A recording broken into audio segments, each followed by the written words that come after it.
Saudi अरब ने भगवत गीता को translate किया और 15 करोड़ कॉपीज अरब कंट्रीज के अंदर बिक चुकी हैं। अरबी अब भगवत गीता पढ़े हैं। हिंदुइज्म के साथ उनका मोहब्बत और जो उनका झुकाव है इंडियन कल्चर की तरफ बहुत ज्यादा बढ़ता चला जा रहा है। क्या हो जाएगा इस्लाम का अंत? ये सवाल आपको अतिशयोक्तिपूर्ण लग सकता है, लेकिन जब आप जानेंगे कि सऊदी अरब जैसे देश में भगवत गीता की 15 करोड़ प्रतियां बिक चुकी हैं, तो शायद आप सोच में पड़ जाएंगे। क्या आपने कभी कल्पना की है कि मक्का की जमीन पर कभी AUM की ध्वनि गूंजेगी? आज वही हो रहा है। सिर्फ आम मुसलमान ही नहीं, राष्ट्रपतियों की बेटियां, शोधकर्ता और आत्मा की तलाश में भटकते लोग सब एक ही दिशा में देख रहे हैं, पूर्व की ओर, भारत की ओर, सनातन की ओर। लेकिन सवाल ये नहीं कि वो क्यों आकर्षित हो रहे हैं। सवाल ये है, इस्लाम के भीतर ऐसा क्या है जो उन्हें दूर कर रहा है? क्या वो डर गए हैं? क्या वो थक चुके हैं?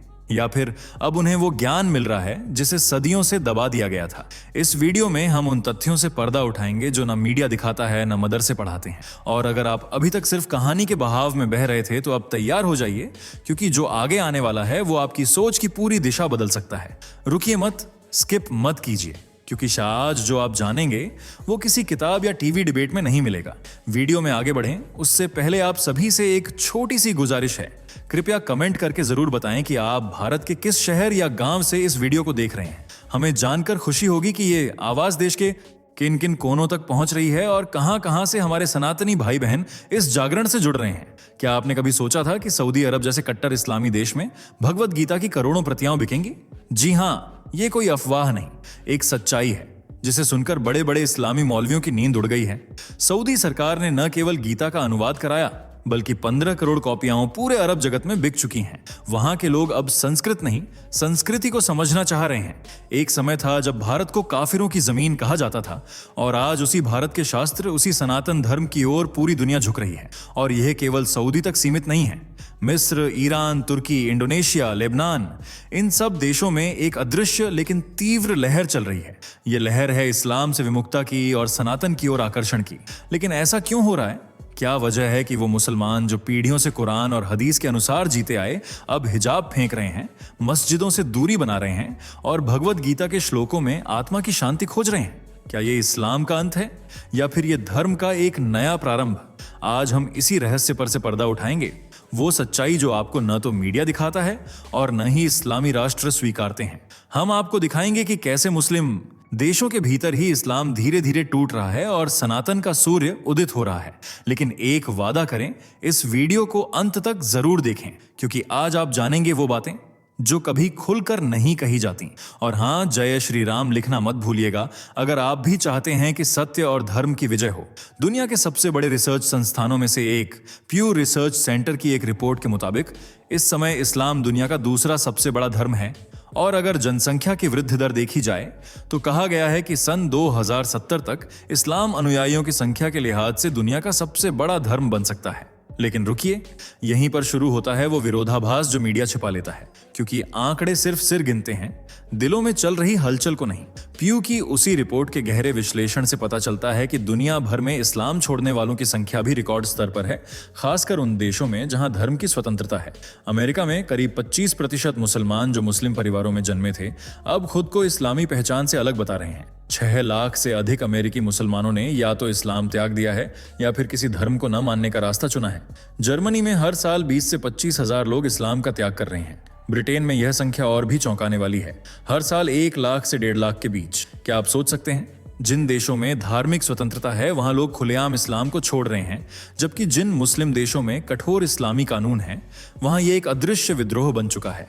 इस विरोधाभास को समझना जरूरी है। एक ओर इस्लाम की आबादी बढ़ रही है, पर दूसरी ओर विश्वास कमजोर हो रहा है। यह सिर्फ एक सांख्यिकीय छलावा है, क्योंकि जहां जनसंख्या बढ़ती है वहां जागरूकता भी बढ़ती है और इस्लाम के भीतर के कट्टरपन और प्रश्नहीन पालन की प्रवृत्तियां अब सवालों के घेरे में हैं। यानी इस्लाम का फैलाव अब संख्या तक सीमित होता जा रहा है, लेकिन आस्था और अपनत्व के स्तर पर यह धर्म अपने ही लोगों से कटता चला जा रहा है। और जब कोई धर्म अपनी आत्मा से कटने लगे तो उसका अंत सिर्फ समय की बात रह जाता है। आंकड़े बहुत कुछ कहते हैं, लेकिन कुछ बातें आंखों से दिखाई देती हैं, आंकड़ों से नहीं। और अगर आप आज के मुस्लिम देशों की हालत देखें तो एक अजीब सी बेचैनी, एक टूटती हुई आस्था साफ झलकती है। सऊदी अरब, जहां कभी सिर्फ कुरान की बातें होती थीं, अब वहां हजारों लोग इस्लाम से विमुख हो रहे हैं। इंटरनेट की स्वतंत्रता ने वहां के युवाओं को ज्ञान की नई खिड़कियां दी हैं। वो अब सवाल पूछ रहे हैं, क्या यही धर्म है जो महिलाओं को आजादी नहीं देता? क्या यही मजहब है जो केवल डर पर टिका है? इस्लाम छोड़ना वहां गुनाह अजीम माना जाता है, लेकिन फिर भी कई लोग इसे अंदर ही अंदर त्याग चुके हैं। ईरान में हालात और भी विचलित करने वाले हैं। कभी जहां महिलाएं सिर झुकाकर हिजाब ओढ़ती थीं, वहां आज वही महिलाएं हिजाब जलाकर सड़कों पर विरोध कर रही हैं। लोग अब खुलकर पारसी धर्म और ईसाई धर्म अपना रहे हैं। देश के कट्टर इस्लामी शासन के खिलाफ यह आंतरिक विद्रोह अब एक मौन क्रांति बन चुका है। मिस्र में जहां कभी मुस्लिम ब्रदरहुड जैसी संगठनों की तूती बोलती थी, आज उनके कार्यकर्ताओं को ही नीची नजरों से देखा जाता है। सड़कों पर खुलेआम पिटाई, शासन द्वारा तिरस्कार, ये सब इस बात का संकेत हैं कि लोग अब इस्लामी शासन की कठोरता से थक चुके हैं। तुर्की, वो देश जिसने इस्लाम और आधुनिकता के बीच संतुलन बनाने की कोशिश की, आज वहां के युवा मजहब से पूरी तरह कट चुके हैं। एक सर्वे के मुताबिक 73% तुर्क युवा खुद को गैर मजहबी मानते हैं। वो अब धर्म से नहीं, संस्कृति, संगीत, जीवन शैली और स्वतंत्रता से जुड़ना चाहते हैं। और लेबनान, एक ऐसा देश जहां इस्लाम और ईसाई धर्म दोनों हैं, वहां भी 45% लोग अपने घरों में इस्लामी परंपराओं को नहीं मानते। कहने का मतलब साफ है, आस्था अब सिर्फ औपचारिकता बनकर रह गई है और दिलों से इस्लाम गायब हो रहा है। इन सब घटनाओं से एक बात स्पष्ट होती जा रही है, मुस्लिम समाज के अंदर ही एक आत्म मंथन शुरू हो चुका है। ये मंथन अब बगावत में बदल रहा है, कुछ मौन, कुछ मुखर, और ये बगावत है डर, नियंत्रण और जड़ता के खिलाफ। आज ये युवा कह रहे हैं, हमें ऐसा धर्म नहीं चाहिए जो हमें सोचने से रोके, हमें चाहिए वो दर्शन जो हमें जोड़ता है, बांधता नहीं। और यही कारण है कि ये आंख अब पूर्व की ओर उठ रही है, जहां सनातन की रोशनी दिखाई दे रही है। जब एक आम आदमी धर्म बदलता है तो लोग कहते हैं शायद उसने भावनाओं में बहकर फैसला लिया, लेकिन जब किसी देश के पूर्व राष्ट्रपति की बेटी पूरे विधि विधान से इस्लाम छोड़कर हिंदू बनती है, तो वह सिर्फ एक व्यक्तिगत निर्णय नहीं होता, वो एक प्रतीक बन जाता है बदलाव का, क्रांति का। सुकमौती सुकर्णोपुत्री, इंडोनेशिया के संस्थापक और पहले राष्ट्रपति सुकार्नो की बेटी, एक प्रतिष्ठित मुस्लिम परिवार में जन्मी, परंतु 2021 में उन्होंने सार्वजनिक रूप से इस्लाम छोड़कर सनातन धर्म को अपनाया, और वह भी किसी डर या दबाव में नहीं, बल्कि पूरी श्रद्धा, स्वेच्छा और धार्मिक शुद्धिकरण की प्रक्रिया के साथ। उन्होंने खुद कहा कि वे हिंदू धर्म में आध्यात्मिक गहराई, शांति और संस्कृति का वह संगम पाती हैं जो उन्हें इस्लाम में कभी नहीं मिला। और यह कोई अकेला उदाहरण नहीं है। अमेरिका, यूरोप और यहां तक कि भारत में भी ऐसे कई मुसलमान हैं जो अब खुलकर कह रहे हैं कि उन्हें सनातन धर्म में एक ऐसी आत्मिक शांति और बौद्धिक स्वतंत्रता मिल रही है जो उनके पूर्व धर्म में संभव नहीं थी। कुछ लोग वैदिक शिक्षाओं, कुछ योग और ध्यान के माध्यम से सनातन की ओर आकर्षित हुए हैं, और कुछ ने भगवत गीता पढ़ने के बाद अपने जीवन की दिशा ही बदल दी। इन धर्म परिवर्तनों की सबसे बड़ी विशेषता यह है कि ये किसी प्रचार, लालच या दबाव के तहत नहीं हो रहे। ये एक आंतरिक जागृति का परिणाम है। और जब उच्च वर्ग, पढ़े लिखे, सम्मानित व्यक्ति किसी दर्शन की ओर आकर्षित होते हैं तो वो दूसरों के लिए प्रेरणा बनते हैं। इनका संदेश होता है, अगर हम सवाल पूछ सकते हैं तो तुम भी पूछ सकते हो, अगर हम सत्य के करीब जा सकते हैं तो तुम भी जा सकते हो। यही वो प्रेरणाएं हैं जो इस्लामी समाज की दीवारों में छेद कर रही हैं, और इन छेदों से अब प्रकाश की किरणें अंदर आने लगी हैं, सनातन की, शाश्वत की। क्या आप जानते हैं, जिस सऊदी अरब को मुसलमान अपना आध्यात्मिक केंद्र मानते हैं, वही सऊदी अब अपने ही इस्लामी इतिहास को मिटा रहा है। जी हां, मक्का और मदीना, जहां हर साल लाखों मुसलमान हज करने जाते हैं, उन्हीं पवित्र शहरों में इस्लामिक विरासत के नाम पर मुश्किल से कुछ ही संरचनाएं बची हैं। 1985 से अब तक सऊदी सरकार ने लगभग 98% इस्लामिक ऐतिहासिक स्थलों को या तो ढहा दिया है या होटल और शौचालय बना दिए हैं। क्या यह विकास है या फिर अपने ही इतिहास से दूरी? पैगंबर मोहम्मद के चाचा हमजा का घर, अब वहां एक लग्जरी होटल है। बीवी खदीजा का घर, वहां अब 1400 सार्वजनिक शौचालय बने हैं। पैगंबर का जन्म स्थान, उसे गिराकर लाइब्रेरी में तब्दील कर दिया गया है। इन संरचनाओं को गिराना केवल ईंट पत्थर को हटाना नहीं है, ये तो एक विचार, एक पहचान का मिटना है। और सबसे हैरानी की बात, कोई इस्लामी देश आवाज नहीं उठा रहा, किसी मौलवी ने फतवा नहीं निकाला, किसी मजहबी नेता ने विरोध नहीं किया। क्यों? क्योंकि सऊदी की सरकार और जनता अब खुद भी इस विरासत से भावनात्मक रूप से कट चुकी है।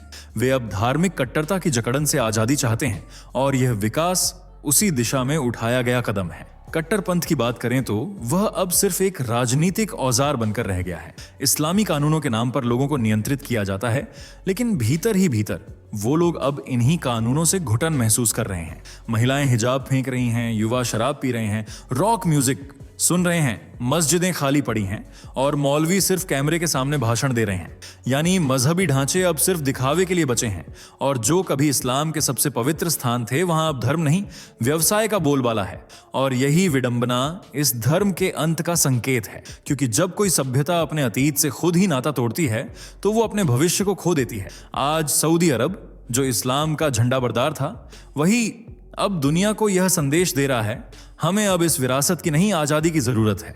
जब हम इस्लाम धर्म के गिरते प्रभाव की बात करते हैं तो केवल आंतरिक असंतोष की ही नहीं, बल्कि बाहरी दमन की क्रूर तस्वीरें भी सामने आती हैं। और इन तस्वीरों का सबसे भयावह रूप हमें चीन और उत्तर कोरिया जैसे तानाशाही शासनों में देखने को मिलता है। चीन के शिनजियांग प्रांत में रहने वाले उइगर मुसलमान, जिनकी संस्कृति, भाषा और आस्था इस्लाम से जुड़ी है, आज अपने ही देश में विदेशी बनकर रह गए हैं। चीन सरकार ने इन्हें री एजुकेशन कैंप में बंद कर रखा है। ये कोई साधारण कैंप नहीं, ये हैं मानसिक गुलामी के शिविर, जहां मुसलमानों को कुरान त्यागने, इस्लामिक पोशाकें न पहनने और चीनी कम्युनिस्ट विचारधारा को अपनाने की जबरन ट्रेनिंग दी जाती है। रिपोर्ट्स के अनुसार 10 लाख से अधिक उइगर मुसलमानों को जबरन हिरासत में लिया गया है। उनकी मस्जिदों को या तो पूरी तरह गिरा दिया गया है या उनमें से इस्लामी चिन्ह हटा दिए गए हैं। यहां तक कि उइगर महिलाओं की जबरन नसबंदी और बच्चों को परिवार से अलग कर देना, यह सब एक सुनियोजित धर्मनाश नीति का हिस्सा है। अब बात करें उत्तर कोरिया की, तो वहां इस्लाम बैन धर्म की तरह है। पूरे देश में सिर्फ एक ही मस्जिद है, वो भी ईरानी दूतावास के अंदर। अगर किसी ने कुरान रखने या नमाज पढ़ने की कोशिश की तो सीधा मृत्युदंड। ये देश अपने नागरिकों से सिर्फ एक आस्था चाहता है, तानाशाह के प्रति भक्ति। लेकिन सबसे बड़ा सवाल है, पूरे मुस्लिम वर्ल्ड की चुप्पी क्यों? ना कोई फतवा, ना कोई प्रदर्शन, ना कोई कूटनीतिक दबाव। जब एक कार्टून छपता है तो दुनिया भर में प्रदर्शन होते हैं, लेकिन जब 10 लाख मुसलमानों को कैद किया जाता है तो सन्नाटा क्यों छा जाता है? क्योंकि हकीकत यही है, आज मुस्लिम देशों में राजनीति इस्लाम से बड़ी हो चुकी है और इस्लाम खुद अपने ही अनुयायियों की रक्षा नहीं कर पा रहा। और जब कोई धर्म अपने ही लोगों को बचाने में असफल हो तो वो धीरे धीरे पर निश्चित रूप से दम तोड़ने लगता है। जब कोई धर्म सवालों से डरने लगे तो वहां जड़ता जन्म लेती है, लेकिन जब कोई दर्शन सवालों को आमंत्रण देता है तो वहां ज्ञान का उदय होता है। यही अंतर है इस्लामिक कट्टरपंथ और भगवत गीता की उदारता में। भगवत गीता केवल एक धार्मिक ग्रंथ नहीं, यह मानव आत्मा का विज्ञान है।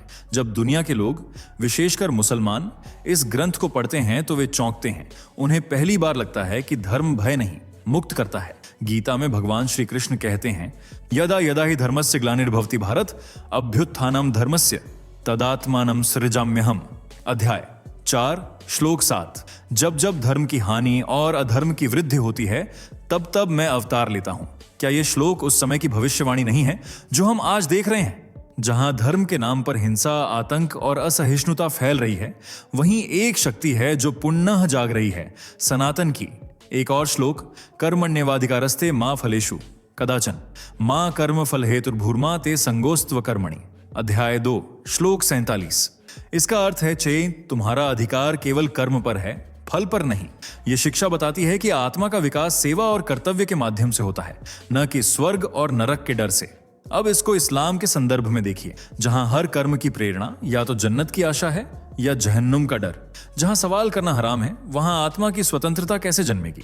आज जब सऊदी, ईरान, तुर्की, लेबनान के मुसलमान गीता के श्लोक पढ़ते हैं तो उन्हें लगता है कि ये ग्रंथ मुझे डरा नहीं रहा, गले लगा रहा है, ये मुझसे अंधा पालन नहीं चाहता, बुद्धिमत्ता चाहता है, ये मेरी आस्था को जंजीर नहीं बना रहा, पंख बना रहा है। इसलिए अब आप देख रहे हैं कि भगवत गीता केवल हिंदुओं तक सीमित नहीं रही, ये अब एक वैश्विक चेतना बन रही है। एक ऐसा प्रकाश जो अंधविश्वास और डर के बादलों को चीरता चला जा रहा है। और जब एक धर्म की आत्मा मर रही हो तो एक ऐसा दर्शन ही उसे बचा सकता है जिसे वेदों ने सनातन कहा है।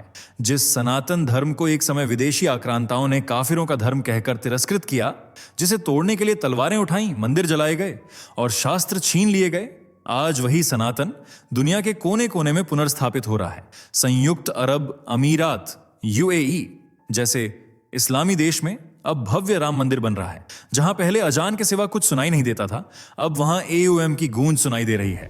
यह बदलाव केवल इमारतों का नहीं, यह मानसिकता के स्तर पर क्रांति है। अमेरिका, जहां योग और ध्यान कभी विदेशी चीजें मानी जाती थीं, आज वहां हर दूसरा व्यक्ति योग कर रहा है, भगवत गीता पढ़ रहा है और हिंदू वेदांत से प्रेरणा ले रहा है। United Kingdom, Canada, Australia, Russia, Japan, हर जगह हिंदू संस्कृति एक स्पिरिचुअल सुपर पावर की तरह उभर रही है। सनातन धर्म ने कभी किसी पर तलवार से जीत नहीं पाई।